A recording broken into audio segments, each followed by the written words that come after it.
और आपके जो गठबंधन के सहयोगी हैं जैसे कांग्रेस पार्टी, उसका हिंदुत्व को लेकर क्या विचार रहा है, वीर सावरकर को लेकर क्या विचार रहा है, यह हर कोई जानता है। इसलिए आपसे उम्मीद की जा रही थी कि आप इस स्थिति को क्लियर करेंगे, अगर कर सकते हैं तो। नहीं तो कोई बात नहीं, मैं दूसरे मेहमान का रुख करता हूं। नहीं, एक मिनट मिश्रा जी, इनको सावरकर जी से इतना प्यार था, इन्होंने भारत रत्न दिया क्या?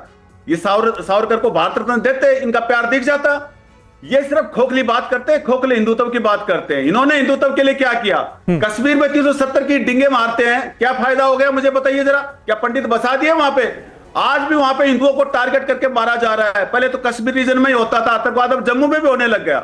किस तरीके से आपने पीछे देखा होगा कि कैसे अल्टीमेटम दे देकर नहीं है, यानी इस सवाल का जवाब नहीं है। ठीक है, चलिए, मैं मजबूरी समझता हूं आपकी, मैं मजबूरी समझता हूं। चित्रा बाथम जी हमारे साथ मौजूद हैं, प्रवक्ता कांग्रेस पार्टी की। चित्रा जी, आप गलत मत बोलिए। ठीक है, मैं आता हूं, फिर आता हूं आपके पास। चित्रा जी, एक सवाल मुस्लिम आरक्षण को लेकर बार बार उठाया जा रहा है।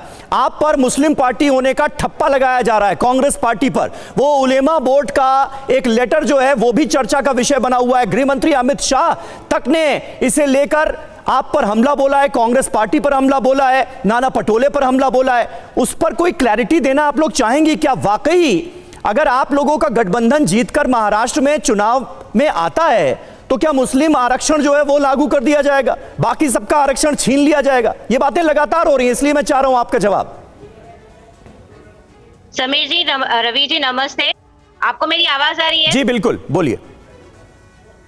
देखिए, भाजपा इस चीज में माहिर है कि वो किस तरीके से देश की दिशा भूल करे, जनता की दिशा भूल करे, लोगों के बीच में जाके झूठ बोलती है और सिर्फ संभ्रम फैलाने की कोशिश करती है। इनके दोहरे मापदंड जो मुसलमानों को लेकर है वो तो अभी आप भी के चैनल पे एक्सपोज हो गए कि ये उनको कैंडिडेट भी बनाते हैं और उनको गालियां भी देते हैं।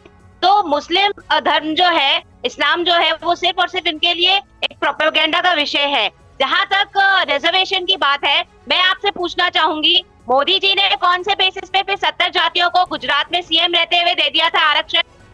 देवेंद्र फडणवीस ने कौन से बेसिस पे मुसलमान की 52 जातियों को यहाँ पे महाराष्ट्र में आरक्षण दे दिया था? किस बिना पे दिया था उन्होंने? इन मुद्दों का जवाब उनके पास क्यों नहीं आता? तो मैं आपको ये बताना चाहूंगी कि हिंदुत्व की जो राजनीति है वो इनकी सिर्फ दिखावे की और लेकिन प्रश्न ये था कि जो उलेमा कमेटी का लेटर वायरल हुआ और जिस पर ये डिमांड रखी गई, उस पर हम चाह रहे थे कि थोड़ी क्लैरिटी आप लोगों की तरफ से आए। हमने इस पे ऑलरेडी स्पष्टीकरण दे दिया है और हमने कहा है कि नाना पटोले जी का जो भी लेटर सर्कुलेट हो रहा है सोशल मीडिया के माध्यम से, वो कम्प्लीटली फेक है और वो फोटोशॉप्ड है और ये कोई ऑफिशियल स्टैंड नहीं है कांग्रेस पार्टी का। हम इस पे ऑलरेडी स्पष्टीकरण दे चुके हैं। उनकी जो भी डिमांड्स है वो उनकी तरफ से है, हमने उसके ऊपर कोई चर्चा भी नहीं की है, कोई विचार भी नहीं। तो आप कह रहे हैं कि उस पर कोई विचार नहीं है? ठीक है। मैं मेरा वक्तव्य खत्म कर लूं। अभी आपने देखा होगा कि कल परसों ही अजीत पवार जी ने बताया था कि किस तरीके से अदानी जी के की मीटिंग में मौजूद होने के बाद महाविकास आघाड़ी को किस तरीके से तोड़ने का एक पूरा षड्यंत्र रचा गया था।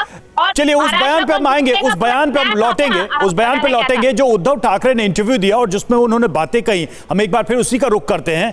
सिद्धार्थ यादव, अब सवाल यह है कि उद्धव ठाकरे ने एक बहुत बेसिक और मूलभूत सवाल पूछा है बीजेपी से कि भाई मुसलमानों की विरोधी बीजेपी है और वो कह रहे हैं कि हमारे जो बाला साहब ठाकरे थे उन्होंने कभी मुसलमानों का विरोध नहीं किया, देश प्रेमी और देश विरोध की वो बात करते रहे। लेकिन बीजेपी की स्थिति यह है कि उनको एक मुस्लिम कैंडिडेट तक नहीं मिलता चुनाव में उतारने के लिए। तो मामला देश प्रेम और देश विरोध का है, न कि हिंदू मुसलमान का। उद्धव ठाकरे के ये बयान में बीजेपी की तरफ से क्या स्टैंड होगा, आप क्या कहेंगे? देखिए, उद्धव जी को कोई प्रकार का सर्टिफिकेशन किसी को नहीं बांटना चाहिए। और रही बात भारतीय जनता पार्टी की मुसलमान विरोधी होने की, हम सच के साथ खड़े हैं, हम किसी के विरोधी नहीं हैं। इतिहास के अंदर बता दीजिए किसने इस देश के अंदर इतना ज्यादा मुसलमानों को मकान, जल, स्वास्थ्य कभी दिया? उसकी बात नहीं हो रही है। नहीं, देखिए, मैं योजनाओं पॉलिसी की बात नहीं कर रहा हूं। मेरा सवाल वही था जो उद्धव ठाकरे सवाल उठा रहे, प्रतिनिधित्व को लेकर, रिप्रेजेंटेशन को लेकर। बीजेपी को मुस्लिम रिप्रेजेंटेशन से क्या दिक्कत है, यह सवाल है। समीर जी, बहुत आश्चर्य की बात है कि इस देश में एक वर्ग जो आज भी इतना पिछड़ा हुआ है, जो 70 साल 75 साल के बाद भी मूलभूत सुविधाओं के लिए स्ट्रगल कर रहा है, उसके लिए जैसे ही कहा गया कि उनको सबसे ज्यादा आवाज दिए गए, शिक्षा में अवसर दिए जा रहे हैं, स्वास्थ्य का अवसर दिया जा रहा है, उनको पानी दिया जा रहा है, बिजली दी जा रही है, आपने कहा वो महत्वपूर्ण नहीं है। यही तो कहा गया है इतने लंबे समय से, और मैं इसमें कोई खराब आपकी बात नहीं मानता हूं, क्योंकि और पॉलिटिकल पार्टियां भी यही कहती आई कि इससे कुछ नहीं होगा, आप मुसलमानों को आगे मत बढ़ाइए, पढ़ाइए मत, क्योंकि प्रतिनिधित्व से उनको बहुत कुछ मिल जाएगा। प्रतिनिधित्व देना होगा तो कांग्रेस पार्टी तो आपकी दृष्टि में वो महत्वपूर्ण नहीं है क्या? क्यों छोड़ना होगा? आपकी दृष्टि में वो महत्वपूर्ण नहीं है मुस्लिम कैंडिडेट्स का आपकी पार्टी आपके बैनर से चुनाव लड़ना? वो कम महत्वपूर्ण है या बराबर है? जी मैं बहुत कोई बैलेंस आप बता पाएंगे कि वो भी और ये भी हो, या फिर एक होगा दूसरा नहीं होगा? ये चॉइस है, या तो विकास ले लो या प्रतिनिधित्व ले लो। क्या आप ऐसी बात कहना चाह रहे हैं? बिल्कुल भी नहीं समीर जी, और मैं बहुत गंभीरता से कहता हूं कि भारतीय जनता पार्टी इस आधार पर अपनी टिकट नहीं बांटती। भारतीय जनता पार्टी ये नहीं देखती है क्या वो मुसलमानों को भी देना है, मुसलमानों का प्रतिनिधित्व देकर के शायद उनके घर में रोटी आ जाएगी, ओ हम टिकट दे देते हैं। यही प्रश्न आपने मेरे से क्रिश्चियंस, पारसीज, बौद्ध, जैन के लिए क्यों नहीं पूछा? बताइए। केवल तो उस हिसाब से सिद्धार्थ जी, फिर तो जब अलग अलग पार्टियों की वो उम्मीदवारों वाली लिस्ट आती है, किस जाति का कितना प्रतिनिधित्व, फिर तो ये भी नहीं देखा जाता होगा आपकी पार्टी में? हाँ नहीं, आप बिल्कुल नहीं देखना चाहिए, क्योंकि हमारी पार्टी तो नहीं देखा जाता ना अवसर देने में, बिल्कुल हमारी पार्टी अंतिम व्यक्ति को अवसर देने में विश्वास रखती है और उसी को आगे बढ़ाती है। पर मैं एक, समीर जी, अब आपका 2020 का क्वेश्चन हो गया, मैं अपना 10 सेकंड में एक बात कहना चाहता हूं। जी देखिए, एक बहुत महत्वपूर्ण बात यह है कि किसी भी को भी जो तुष्टीकरण की भेंट महाराष्ट्र को चढ़ाया जा रहा है, भारतीय जनता पार्टी को क्यों मुसलमान विरोधी बताया जाता है? क्योंकि जो 17 सूत्रीय मांग इंडिया उलेमा बोर्ड ने महाविकास अघाड़ी को लिखी है, भारतीय जनता पार्टी उस मांग को हां नहीं भरेगी।